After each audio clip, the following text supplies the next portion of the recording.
This is the Converge Podcast, brought to you by the Converge Institute.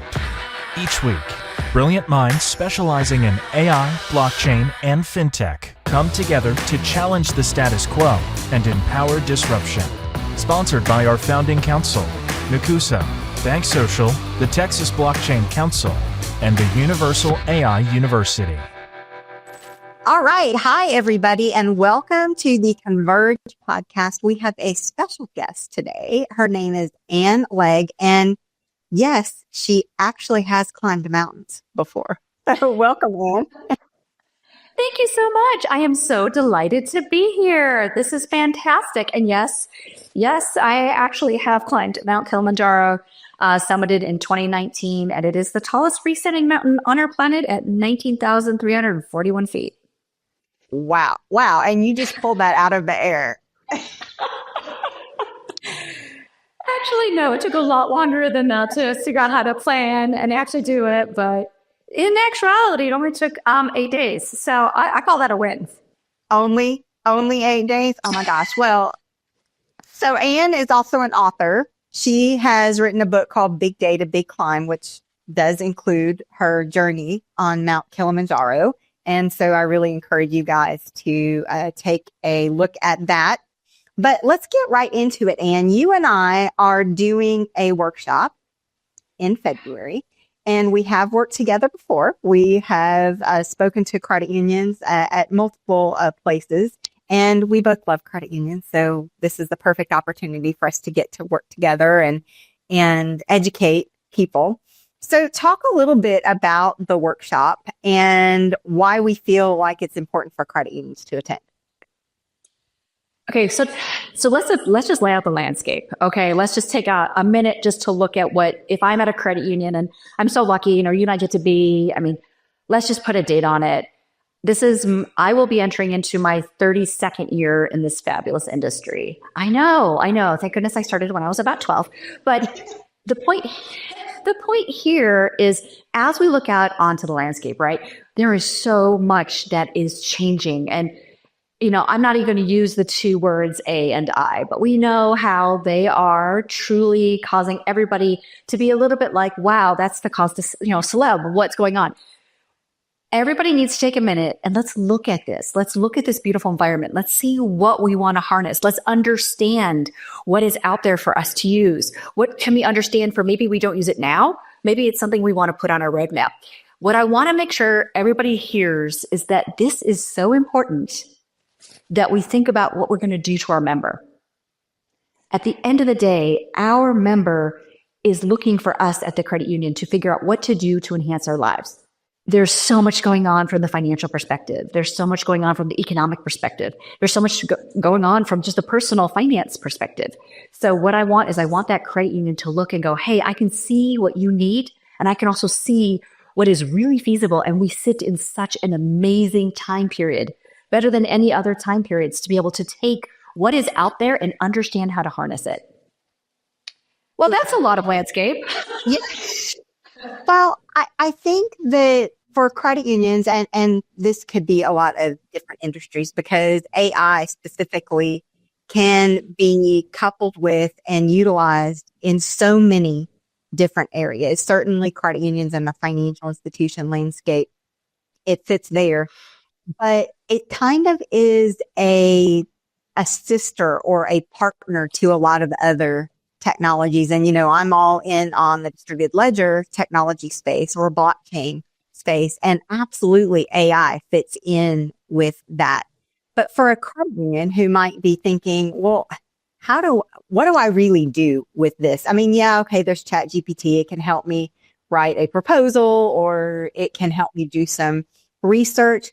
But how can it really help me with the tools that I'm already using today? And you talk a lot about how to combine that data expertise with AI. So talk a little bit about, and we will be getting into that in our Future Machine workshop that we are going to have in February.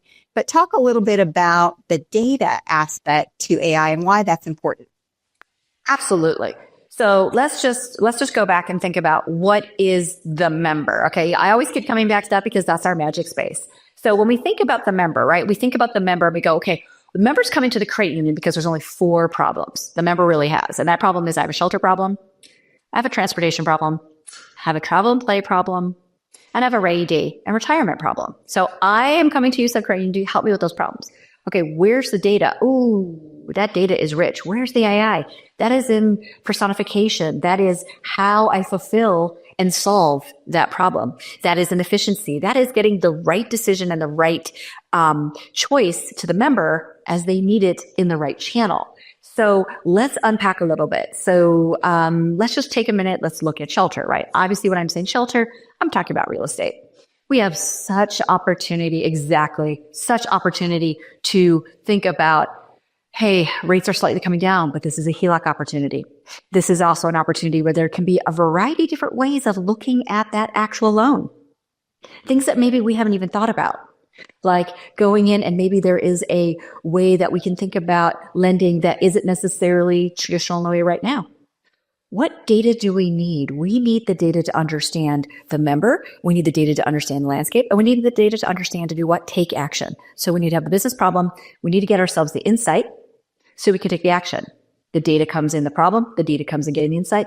The action comes in the data as well as the tool, which what you had said is going to be AI. What is AI going to give us? Maybe it comes in the form of an agent. Maybe it is somebody who is able to help us answer quickly, set on 24, and move that whole conversation and that conversion to decisioning faster.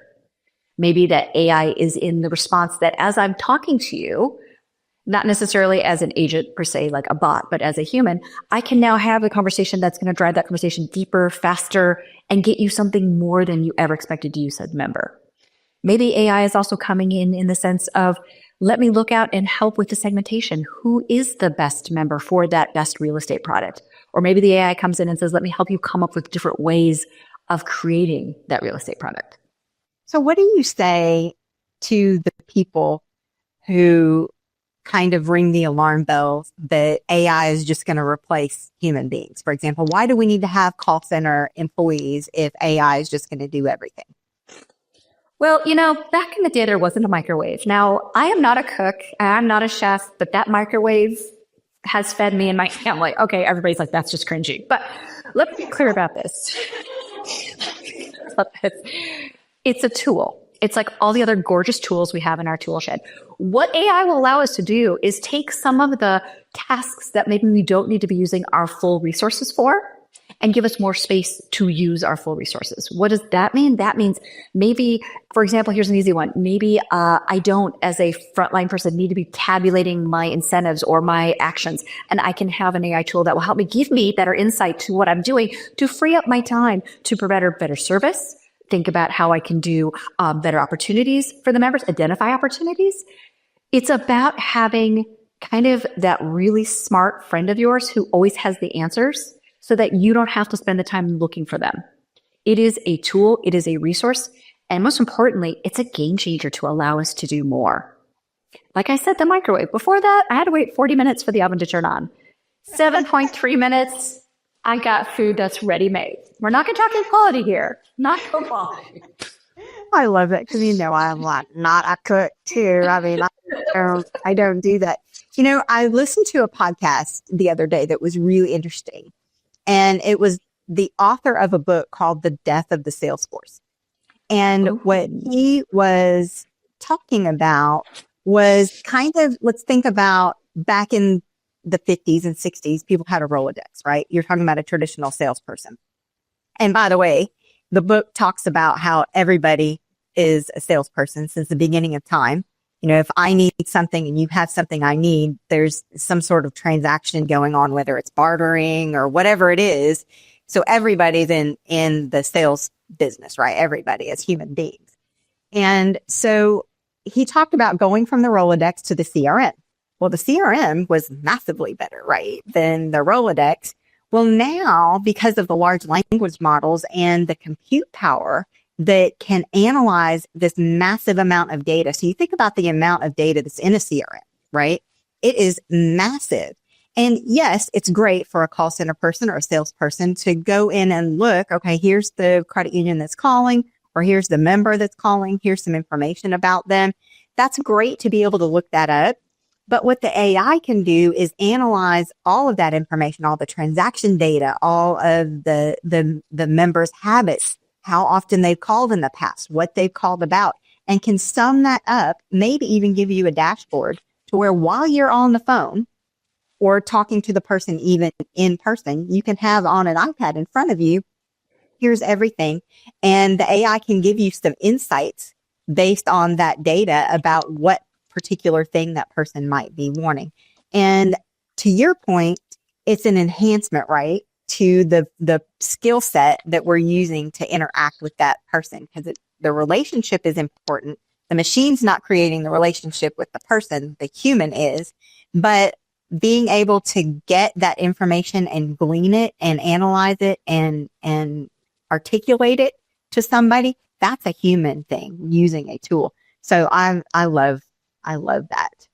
You know what's funny? I was listening to, I don't think it was the same podcast, but we were listening to Bookend Podcast. I was listening to an interesting interview on the CEO of Salesforce, the actual firm.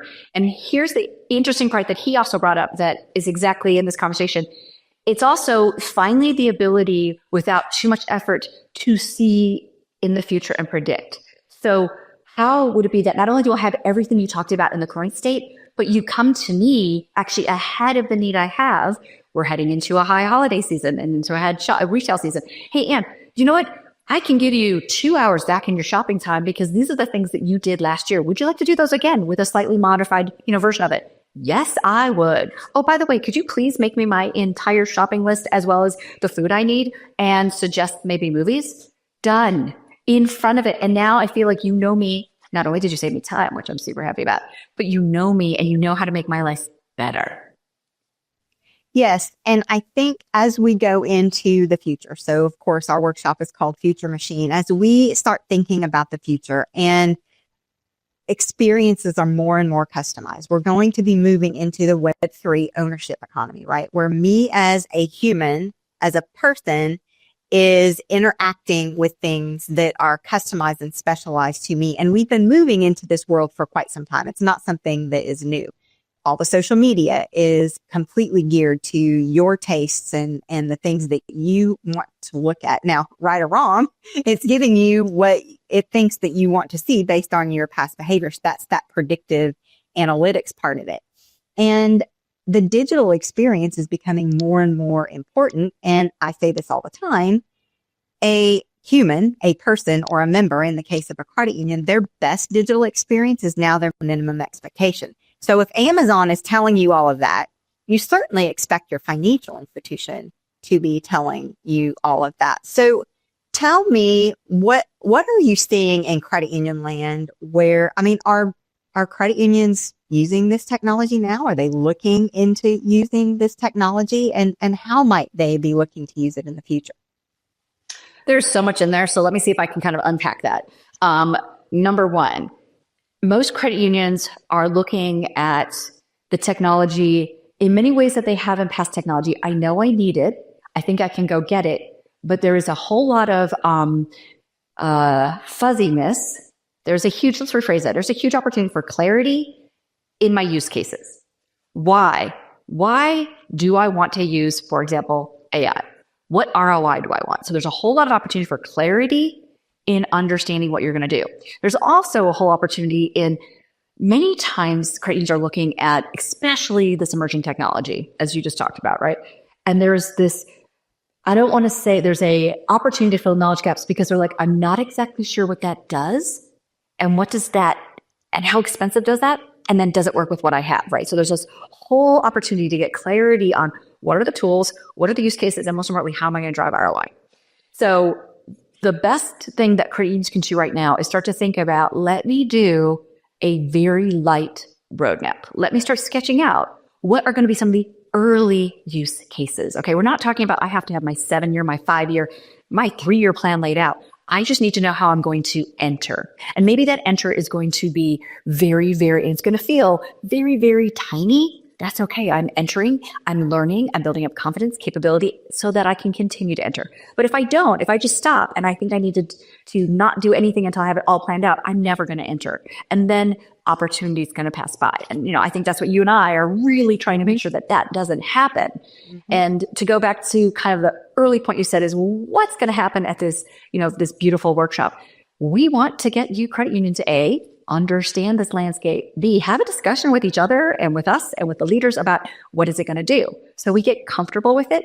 But then most importantly, you have to take action on that. We're going to have you walk away with a nice, light roadmap on what you do, what are use cases for you and your credit union. But most importantly, you're going to talk to other credit unions and get comfortable with what they're doing and how they see it. And there's going to be this beautiful cohort where you walk away and go, not only did I understand this, yay, but I'm really excited about it. I'm not so much, in trepidation about it. B, I feel confident that use case that we talked about and what my peers are doing, I feel really confident about what that's going to do. And I'm excited to move forward into that. I love that. And that's true. One of the reasons that you and I kind of got together to do this initially was we deal out there in the space. We go to lots of conferences. We all do, right? And we're noticing that it's great to go to a conference and you get great ideas. And yes, you network with people and you do all of that, but you get back to the credit union and there's not that deliverable. There's not that, here's what I was able to take away and bring back to the credit union other than an idea, or here's what other folks have done, which is good. But many times, like you said, it's intimidating just to start. Yep. And to that point, there's two things that are so powerful. And this is what I'm so excited about, the space that I get to encompass is the action. How do I make this actionable and make it quick win? I can take action, but I've got to make sure that when I do that, there's something behind this. There's got to be the member. There's got to be a problem I'm solving, as we talked about kind of earlier on there. When I go to a conference, I get lots of great ideas, but that action part may not be so crystal. I may have lots of lists, but I don't have an action plan. That's what we want to make sure we nail, which we will, because you will walk away with not only that understanding, but also here's my plan that is feasible, actionable, and I'm excited about it. I'm excited about it, what it can do. Yes. And our relationship is all about our relationship. Our industry is all about relationships and 100%. creating those relationships in that workshop is important. Okay. So I'm going to go into a little bit of a different side because our Converge podcast listeners are not just folks from the credit union space, but from all areas of technology and even part of the community, the education community, the crypto community. And so I'm going to talk a little bit about for people who may not really understand what's so special about credit union. You just mentioned you're 32 years in now? Yes. And so you wouldn't have stayed that long if it wasn't something that's amazing. So what would you tell folks out there, maybe the best kept secret about credit unions? I guess I would step back on a couple things and I would say, look, we all understand we have to have a financial intermediary for our money. I mean, you're either putting it in the ground in your house or in your sofa or wherever. That's not secure. So we all know we have to have a place to put our money. That's easy. What we'd like to do though, is we'd like to have that place where we feel that we have a relationship with it. And it may be an electronic relationship. It may be a personal relationship. It may be a call relationship. But I want to feel that financial institution understands what I'm trying to do. This is where credit unions come in. Credit unions are very, very fascinated. They started back in the Depression era where everybody was saying, oh my gosh, where else can I put my money? And this is what's so neat. Credit unions came together. And I love this. It kind of gives me a little bit of goosebumps. So everybody stay with me for a minute. But I get so excited. Credit unions literally came together and it was 5 to 7 people in a room who usually were working at the same employer in maybe the same area, teachers, firefighters, what have you, who said, there has to be a better way. And they all said, literally 5 to 7 people said, here's my $5. $5. And they stuck it in, I love this, a shoebox, a container, maybe a cigar box. And they then started to lend money from that. That is the roots of a credit union. Now, let's move forward and go, okay, well, there's a lot of different options today. We have tons of fintechs. what exactly, why have you stated this? Well, it's cooperative finance, but I want to be clear about this. It's mission-based finance. The mission of a credit union is to help who? Not the credit union, the member. So that's why they have a not-for-profit status, is to say, look, we're not here to make money as it would be as another financial institution. We're here because that money goes right back into serving our members, as I said, described by the field of membership, the area that we serve, the members that we serve, whether it's going to be geographical or, occupational.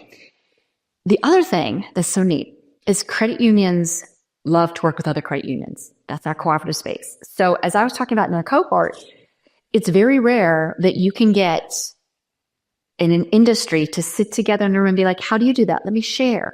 Oh, by us sharing together, we're stronger together. We're collaborative. We will actually even share resources, ATM networks, a variety of platforms. Think of any of your technology platforms.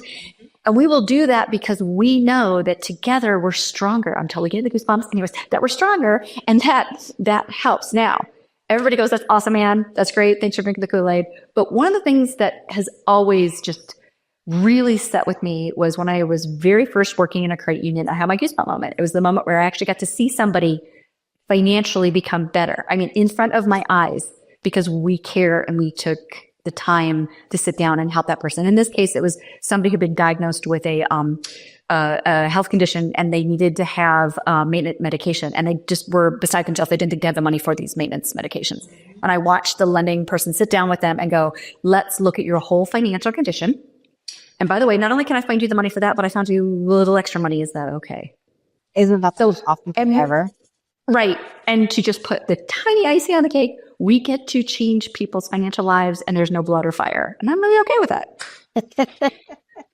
I love that. All right, good. And that's great. And everybody should be a member of a credit union. And I think too, the name credit union, especially for the Gen Z and even the millennials to some degree, don't really understand those two words are a little incongruent with today's environment. It might have meant something, like you said, back in the Depression era. It doesn't mean the same thing now, and it doesn't resonate. And I think that's one of our industries, our challenge. It is. And I think if you're somebody who says, let me try and look more at a credit union, think about, this is about lending clearly, as well as deposits. So there's the credit part, but think about it's a union where it's a collaboration. So if you have to kind of get into those words, think about that, but think more importantly, go onto that website, do your research and say, do they have what I need? And here's where I want you to look. I want you to get onto NerdWallet. I want you to look at those rates. Those rates means you're going to have more money in your wallet. And that's where you're going to see very easily that financial payoff of a credit union, which is, again, just a mission-based financial institution. I love that. Okay. Let's talk about what are your predictions. Maybe that's too strong of a word, but what are your predictions? Here we are in 2024, and we're about to go into 2025. And so this podcast will probably come out right at the cusp of as we're moving from 24 to 25. What are your predictions for 2025 as it relates to technology and credit unions? So I always go back to the data. Can't help it. It's what I do. And my big source for this is going to say, okay, what's going to drive the economy? Because if something drives the economy, it's going to drive the finance. If it drives the finance, it's going to drive the technology. And they all kind of circle around together, hopefully happily holding hands and dancing in the same direction. So let's talk about the economy and kind of the landscape. As we go to 25, we're going to be led by pretty much the same Fed chair. That means we're going to be looking at ourselves, and they have the dual mandate. It's got to be managing employment, inflation, and our rates. As they look forward in the 25, the way I would predict is that we're going to be continuing in that stable landscape that we are. There's going to be ideally the best ability to manage for inflation, but also the best ability to keep managing for the rates. So if I'm a credit union, I'm going to be looking at that and going, okay, I will build out my scenarios for, whatever rate shock I want going up and whatever rate shock I want going down. Cool.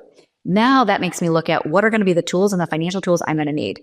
I'm clearly going to need how to help all of my lovely members go through whatever is going to be happening, whether that is helping them purchase the first car or the last house. So from a technology standpoint, what are my opportunities where I don't predict new spend, but I predict a diversification in spend? So if I have the same $100, I want to spend it slightly differently because I'm going to now diversify and say, I'm not going to put all 100 into that bucket. I might put a little bit here. And this is where I might say, you know what? I'm going to leave $10 to sample. And with that $10 to sample, I'm going to start experimenting and seeing what kind of returns I get. I'm okay with losing the $10. I'm not okay with losing the 100. Right. But I want to start thinking about how do I do this in a way that works best for my environment, best for my financials, but most importantly, best for my member, and knowing that we, as we just talked about, we are continually to move into this expectation as well as expectation of experience, but also expectation of knowledge, who I am and what I am. And credit unions have so much knowledge and they're so rich, they get to the opportunity to now, looking at spend from a prediction standpoint, looking at spend and saying, I have an opportunity, should I choose to learn how to leverage some of that amazing data, information, and technology. So I'm going to predict with all of that, ideally, we will hopefully see stability. We will have to make sure we balance for plus and minus, making sure we also give ourselves, we may not be spending more, but giving ourselves a little bit of opportunity to start experimenting into doing things differently and being able to see what the returns are and see the comfortability. That's kind of how I lay it. So I guess that's a semi-conservative, very solid 32 years in the credit union industry response. Well, I agree with you in that I think that credit unions, they don't do enough experimentation. And there is a little bit of that mentality that, I don't have enough resources. But to your point, just set aside a little bit and you be okay with losing it. So you don't have to just jump in feet first, which is the digital roadmap that we're going to help credit unions in the workshop with, but just allocating just a little bit to experiment. And I was at a small credit union conference recently. And one of the things that was talked about was contract negotiations with fintechs around experimentation, right? Because there are startups that might not be, fresh off the shelf, but might be 2 or 3 years old with a few customers. So they're already established. They already proved that their model is viable, but they would love to get a new product out the door with a credit union's assistance and feedback. And I think that credit unions don't do a good job of negotiating. And they also don't do a good job of seeking out those opportunities. And, you could put a small team together, 3 or 4 people who might not otherwise have an opportunity to experience these things to try out something new. And you don't have to invest a lot of time. You don't have to invest a lot of money. But you can find partners out there that are willing to do that. And I would even take that one step further and look at your QSOs. Mm-hmm. Look at your beautiful QSOs that are out there. And for many of us in the credit union space, it is nice to know that there are entities that we've said we'll try. There are some credit unions who stepped into a QSO and said, I'm not sure about that, but I will try. Those are maybe, if you're a credit union who's like, I really want to, but I got to sell this maybe to other team members, other executive members, other board members. Let's look at that beautiful, rich QSO environment. There's so much out there where we can say, cool, not only did some other credit unions say I'll step in first, but I can talk to them about it. So I can really start not feeling that this is an unknown entity. I can start feeling that this is very much an entity, and I can see those proof points of those who came before me, and I can see where that will work for me and maybe where that won't. But it's, again, this is why we love credit unions. Have you had a chance to discuss kind of what a QSO is? Just making sure the audience understands. So a QSO is a credit union service organization. So credit unions are not for profit. However, they are able to invest in for-profit companies as long as those companies help other credit unions. So that gets back to that 6th cooperative principle that you talked about, cooperation among cooperatives. And so we're actually investing in companies that are cooperatively going to help others. And that is a very unique thing in the space. And so to your point, if you're a QSO, if you're a company that has taken a credit union investment, then you are bought in to the credit union mission and you understand the unique opportunities that are available in the space. So yes, that's what a QSO is. And of course, the National Association of QSOs, I'm on the board. And so I'm a big proponent, of course, in QSOs. BankSocial is a QSO. And so super excited about that. And thank you for bringing QSOs. Well, and let's just kind of take a minute on that. Think about, again, and this is not a plug, but just as a landscape, it is such a wonderful way for two things: credit unions to understand other opportunities, potentially fintechs, and any fintech out there that says, I'd love to get into the credit union landscape. It's a beautiful way to look in and start entering. So there's not many opportunities in finance where you can go, wow, that is actually a win-win, except for incorporated finance. And this is obviously the credit union space and exclusive to the credit union space. You will not find this in other financial industries. And so it is a amazing opportunity that I would love, if I could have a wish, I'd love to say that we get to leverage more. I love that. And yes, I think there are lots of opportunities to do that because it is such a unique differentiator in the space. It's not something necessarily that is at the forefront that everybody sees and that members sometimes don't even know about, but it is kind of a superpower in our space. Very exciting. All right. So I'm going to wrap this up. But before I do, I would like to ask you, because you did climb Mount Kilimanjaro, for anybody who is looking to do something amazing like that. So talk a little bit about why you made that decision to do that and a lesson or two that you learned from that experience. Absolutely. So I am somebody who's very much outdoorsy. I've been swimming, biking, running, hiking, jumping, whichever I could for as long as I can. Super happy. I live in Southern California, which means I get to do a lot of these things year round. It just so happened that climbing the tallest freestanding mountain had been something I wanted to do in my 20s and 30s. And then as life happens, it just wasn't ever available. So the first opening I had was actually when my daughter decided to go off to college. So here I was literally standing at 50 something and going, well, if I'm going to do it, I'm going to do it now. So the opportunity, so it had to be timing and proximity. I had the timing, I had the proximity, I could do it. Luckily, because I had been obviously running around and jumping around for good 20 years, had some good, physical, but I did actually have to go get tested to make sure that I could do this. I wasn't going to go die.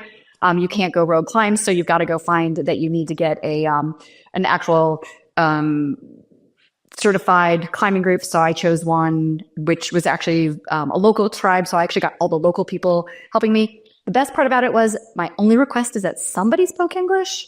So I showed up, didn't know anybody, and it was me and 13 other people from across the globe climbing the mountain. When you put yourself out to do something that, you might die, there is I chose the route that had the highest success rate, which means only 35% of people don't make it. So I'll take those. That was better than 30% do making it. But the whole thing you have to remember is that everything that you do, you pretty much have somewhat the success already inside you. It's just finding it. Mm-hmm. So the interesting thing that I found out was that all my experiences really did set me up for not falling off, not falling down, not freezing, and and surviving altitude sickness so that I could make it. The biggest part about anything that is a challenge, whether your first challenge is getting off the couch and doing a 5K, because that's big enough, is that you have to look back and go, this isn't going to go well. So it's not about matter if I fall down. It's about matter how I'm going to get up. And that's so much life. And I think it was such a neat opportunity to stand there and be, let's just say, seasoned in my life already and go, wow, it is so neat to see about how I can get up and how I can go and how this world is just filled with so many amazing things that I am so very fortunate to get to experience and share. So. Oh my gosh.